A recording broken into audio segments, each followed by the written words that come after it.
Horavax TV'den tüm saat severleri bir kez daha selamlıyoruz. Baselworld 2019 Horavax ekibi olarak yine yerimizi aldık ve çalışmalarımıza başladık. Dün basın günüydü. Bugün fuarın ilk günü. Burak'la ilk değerlendirmemizi yapmak için bir araya geldik. Evet Burak, sessiz ve ıssız bir Basel'den Baselworld hakkındaki ilk görüşlerini kısaca alalım. Biraz geçen seneyle de kıyaslarsan. Şöyle söyleyeyim, zaten fuarların kan kaybettiğine dair hem konuşmalarımızda hem de makalelerimizde bahsetmiştik. SIHH 2019'da aslında bayağı ümitli bir hava vardı. Bu şekilde söylediğimi gayet iyi hatırlıyorum. Evet, Seninle de paylaşmıştık. Evet. Ben de aynı fikirdeydim. Bu seneki Baselworld için de bu umutlu hava bizim beklentimizi yükseltmişti. Fakat ilginç bir şekilde maalesef Baselworld 2019 beklendiği kadar hareketli değil. Valla benim herhalde bu 6. 7. tam hesaplayamıyorum ama bayağı bir Baselworld geldim gittim hem Horavax olarak hem bireysel olarak. Yani gördüğüm herhalde en hafif, en yavaş, sessiz, en kötü Baselworld tartışmasız. Evet, aynen. Peki direkt o zaman saatlere girelim. Yani mod inşallah ilerleyen günlerde biraz daha düzelir ama tabii Baselworld deyince en önemli iki markayı Rolex ve Patei'yi konuşmadan olmuyor. Bizim de zaten basın bölümünü fuar açtıkları anda insanlar elinde kameralarla Rolex'e doğru koşmuşlardı gerçekten. Başladılar. Neler düşünüyorsun? Senden öncelikle Rolex hakkındaki fikirlerini alalım. Rolex hakkında şöyle söyleyeyim, yani ben biliyorsun Rolex tutkunu bir saat severim. Evet. Özellikle eski modellerini severek kullanıyorum hala. Son birkaç senedir açıkçası yapılan yenilikleri çok da kendime uygun bulmuyorum. Bundan bahsetmiştim. Yani bunu tabii sadece benim özelimde değerlendirmemek lazım. Saat sektörü için veya genel anlamda saat meraklıları için mutlaka iyi şeyler yapıyorlar ama yavaş yavaş markanın DNA'sından biraz uzaklaşıldığını düşünüyordum. Bu sene bu düşüncem tavan yaptı diyebilirim çünkü çelik altın bir Ceedoweler'la baş başa kaldık. Evet, işin özüne tamamen aykırı. İşin özüne tamamen aykırı. Tamam, geçen sene sonuçta 50. yıl Cyclops geldi, o büyüteç geldi tarihinin üzerine, peki ona da bir şey demedik de çelik altın Ceedoweler hakikaten çok garip. Evet, bugün Rolex'te birebir bir çalışmamız olacak. Modelleri göreceğiz. Geçen sene Burak sormuştu. Ceedoweler'a neden büyüteç koydunuz diye. Çünkü koyabiliyoruz demişlerdi. Cevap gelmişti. Bakalım bu sene çelik altın için ne diyecekler. Kesinlikle. En çok ilgini çeken model Rolex tarafından bir gazeteci olarak tabii, yani saat tutkunluğu tarafını bir kenara bırakırsan.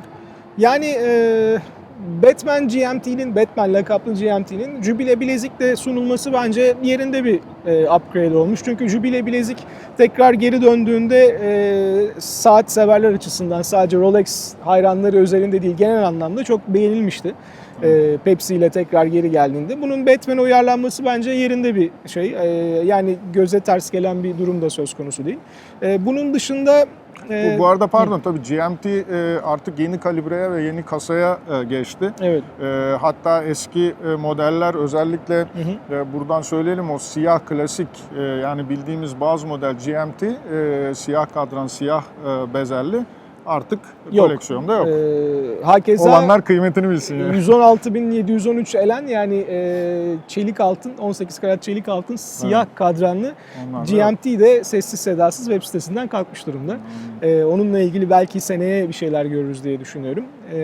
Bakalım. Olabilir. Bunun dışında GMT'de bahsettiğim iyi şeyin yanında bir de garip bir durum yine söz konusu. Komple altın, beyaz altın bir GMT çıktı, meteor kadranlı.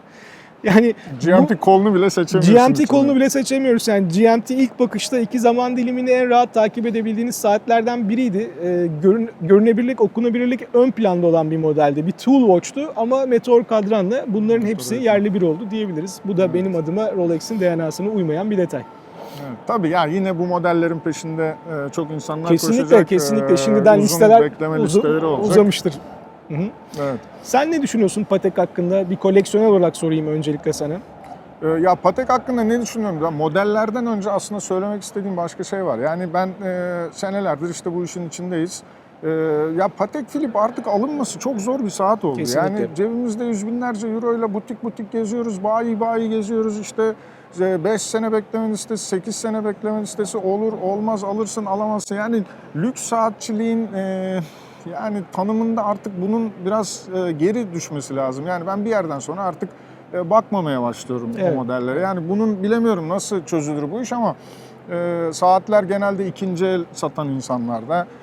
Paralel diye tabir ettiğimiz yani resmi değil de gayri resmi satış yapanlarda Grey fiyatlar market'ta. yükseliyor. Yani ben zaten fiyatından öte bu tarz bir alışverişe uygun bir profil değilim. Dolayısıyla hani bunun biraz gelişmesi lazım yani. Bu markaya da belki bir yerde iyi oluyor ama biraz da zarar veriyor diye düşünüyorum. Saat güzel mi diye düşünmeden önce acaba bulabilecek miyim diye öyle. Bir de düşünüyorum. yani bu şey gibi oldu artık, böyle milli takım forması gibi 57-11, 57-12 her yerde falan Evet, insanlar evet. hani parayı veren alıyor. Bunun biraz daha seçicilik olması Aynen. gerekiyor diye düşünüyorum. Bunun ötesinde modellere bakarsak tabii bir 57-26 var, mavi kadranlı. Onu hepimiz çok beğendik. Tabii o da sahip olmak isteyeceğim bir saat. Bu arada yani 30.000 frank altında Weekly Calendar diye yeni bir saat çıktı, çelik. Onun da herhalde böyle bir 5-6 sene bekleme listesi olacaktır. Muhtemelen. Yani çok enteresan değil benim için yine bir koleksiyoner olarak ama tabii güzel bir hareket. Bir enamel kadranlı minute repeater bir saat var. O bence son yıllarda yapılmış en özel, en ilginç saat diye düşünüyorum. Onun ötesinde de çok da öyle bir enteresan bir şey ben de göremedim. Yani alarmlı bir pilot saati var. Yani bu sene bir 100.000 euro cebimizde kalacak saat koleksiyoneri olarak. Kesinlikle, Öyle gözüküyor yani, ayırdığımız bütçeyi başka taraflara harcayacağız gibi gözüküyor. Yani bu iki marka tabii yani konuşulması gereken markalar ama bunun dışında 6-7 tane daha markayla görüştük. Görüşmelerimize de devam edeceğiz, toplantılarımıza devam edeceğiz. Bu iki marka dışında senin en çok ilgini çeken ne oldu? Baktığımız markalar içinde benim aklımda kalan Bell & Rose oldu açıkçası. Hani çok açıkçası ilgilendiğim bir marka değildir ama vintage koleksiyonunda çok güzel bir retro inspired Bicompax kronograf var. Kasası bronzdan yapılmış ama bronzun içindeki nikel alışımı sayesinde patina alması çok uzun sürüyor ve patina alsa dahi o sarı altına yakın görüntüsünden bir şey kaybetmiyor. Bir nevi altın saatmiş Bir nevi gibi altın taşıyor. saatmiş gibi duruyor. İşte bombeli yüksek safir kristal camı var. Bicompax kronograf counterları altın renginde yapılmış. Çok şık bir saat. Emre fotoğrafını ekler. Onu çok beğendim aklımda kalanlardan. Breitling'in 1959 Reissue Navy Timer'ı çok güzel bir saat olmuş. Çok derli toplu bir saat olmuş. Breitling'in eski modelini yeni çağa uydurmak için harcadığı çabanın yanı sıra bazı şeylerin orijinaline uygun kalması için uğraşması da çok yerinde. Mesela sadece hezalit kristal koyarak kalmamış. Saatin kadranındaki markörlerin bazılarındaki o imperfection dediğimiz kusurları gösterebilmek için tekrar kadranı elle boyamışlar. Print değil, emprime değil, elle boyanmış. Bu önemli bir detay. İçindeki mekanizma yine gayet uygun. Üstelik bonus olarak 30 metrede olsa bir su geçirmezlik eklemişler. Onu beğendim. Aklımda kalanlar bunlar oldu. CEO George Kern çalışmaya devam ediyor. CEO George Kern Önemli çalışmaya işler devam yapmaya ediyor. Aynen öyle. Gerçi Breitling'in aldığımız duyuma göre bu sene Baselworld'daki son katılımı. En azından Baselworld tarihinde başka bir yerlerde olsa da bu binanın çatısı altında olmayacaklarını söylediler. Son olarak onu sorayım sana, sonra kapatalım. Bir sonraki toplantımıza yetişmemiz lazım. Şimdi Swatch grubu 19 tane markasıyla beraber bu işten çekildi. Ve şimdi bazı hollar kapandı, basın odasını içeriye aldılar.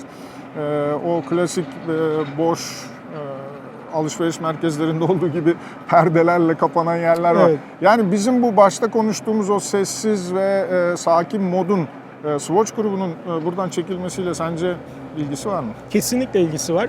Bir defa 19 marka çok sağlam bir rakam. Bir Tabii, grup ciddi bir olarak profil yani. kesinlikle çok ciddi bir profil. Her segmentte Her segmentte markalar var. olması önemli. Yani bir Blancpain, bir Glashütte Original, Omega, Breguet. Breguet, yani bunları göremediğimiz zaman içeride direkt boşluk oluyor. Aynı zamanda Jacquedron'un kuşları. Jacquedron'un kuşları yok. Bir otonom göremedik. Vallahi Onun dışında yani yine bir Longines, Tissot, Hamilton, bunlar da giriş seviye İsviçre otomatiklerinde ve pillilerinde çok sağlam markalardı. Yani lokomotif markalardan, İsviçre saat sektörünü sırtlanan markalardan. Onları da göremedik. Bunun yanında Swatch'un arkasından giden başka markalar da oldu. Graham fuardan çıktı ama yakınlarda bir yerde tekrar sergiliyor. Yani bu tabii ki ciddi bir kan kaybı söz konusu ve bahsettiğimiz sessiz sakin ortamın da bence en büyük nedeni bu. Peki sence önümüzdeki sene bir toparlanma yaşar mı Baselworld, yoksa bu düşüşe devam eder mi? Şimdi açıkçası SIHH 2019'da çok ümitliydik. Baselworld'de bu ümidimizi kaybettik. Şimdi seneye iki fuar birleştiriliyor.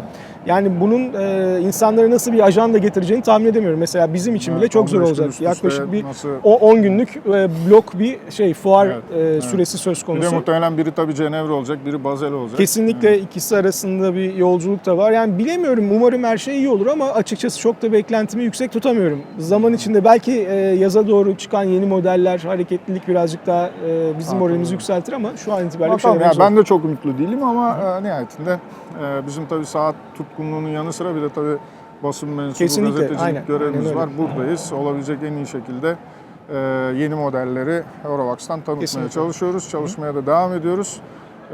Şimdilik bu kadar, Bu kadar söyleyeceklerimiz. Yarın ya da öbür gün bir video daha yapacağız. Diğer markalarla olan çalışmalarımızdan sonra. Umarım daha heyecanlı şeylerle Kesinlikle daha güzel burada şeyler oluruz anlatırız. yani. Daha çok modelden Evet. bahsederiz. Şimdilik hoşça kalın. Görüşmek üzere.